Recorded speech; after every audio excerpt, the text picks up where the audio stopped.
Hello বন্ধুরা, কেমন আছো সবাই? আশা করছি সবাই ভালো আছো। সবাইকে সুন্দর এই বিকেলের শুভেচ্ছা ও ভালোবাসা। বন্ধুরা, আজকের একটু বেরিয়ে পড়লাম বিকেলবেলা একটু নদীর পাড়ে বেড়াতে। অনেক দিন ধরে আসা হয়নি, তো ভাবলাম আজকের একটু বিকেলে নদীর পাড়ে বেড়াতে যাব, তাই চলে এলাম।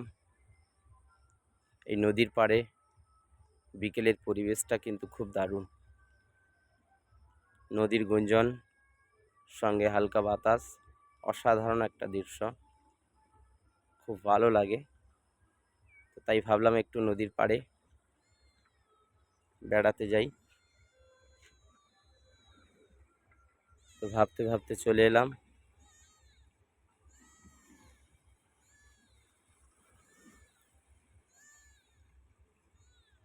বন্ধুরা, তোমাদের এই দৃশ্যটা কেমন লাগছে অবশ্যই কমেন্টে জানিও। এই বিকেলের পরিবেশটা কিন্তু সত্যি অসাধারণ। এই গরমের সময় বিকেলের যে পরিবেশ সত্যি খুব সুন্দর লাগে। তো তাই ভাবলাম আজকের একটু বেরিয়ে পড়ি। একটু ফ্রি ছিলাম আজকে, কয়েকদিন খুব ব্যস্ত থাকার জন্য কোনো ভিডিও দিতে পারিনি। তো আজকের একটু বেরিয়েছিলাম, ভাবলাম একটা ভিডিও বানিয়ে ফেলি, বন্ধুদের মধ্যে একটু শেয়ার করব, তাই বানিয়ে ফেললাম। ভিডিওটা যদি ভালো লেগে থাকে অবশ্যই লাইক কমেন্ট করবেন, আর একটু কমেন্টে জানিও তোমরা ভিডিওটা কেমন হয়েছে। এই যে আমাদের গ্রামের পরিবেশ, এই নদী বাঁধের অবস্থা কিন্তু খুব খারাপ। বর্ষায় পরিস্থিতি আরও খারাপ হয়ে যায়। সামনে বর্ষাকাল আছে, মেরামতি করবে। এটার উপর দিয়েই জল চলে যায় অনেক সময়। তো যারা নদীর পাড়ে বাস করে আছে সবাই আতঙ্কেই থাকে বর্ষার সময় হলে। এইভাবে পাকার বাঁধটা থাকলে আর সমস্যা হয় না।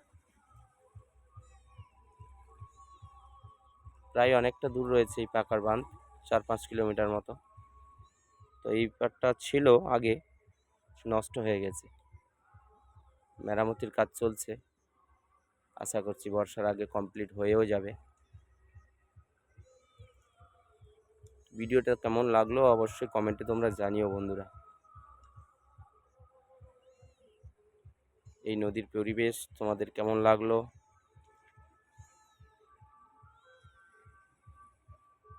ওদিকে সূর্য অস্ত যাচ্ছে, খুব সুন্দর এই মুহূর্তটা। ওই যে দূরে ওপারটা হচ্ছে মেদিনীপুর, অনেকটা দূর, ক্যামেরায় আসে না এতটা। সামনে নদীর চর পড়ে গেছে, ওই যে বর্ডার মতো দেখা যাচ্ছে।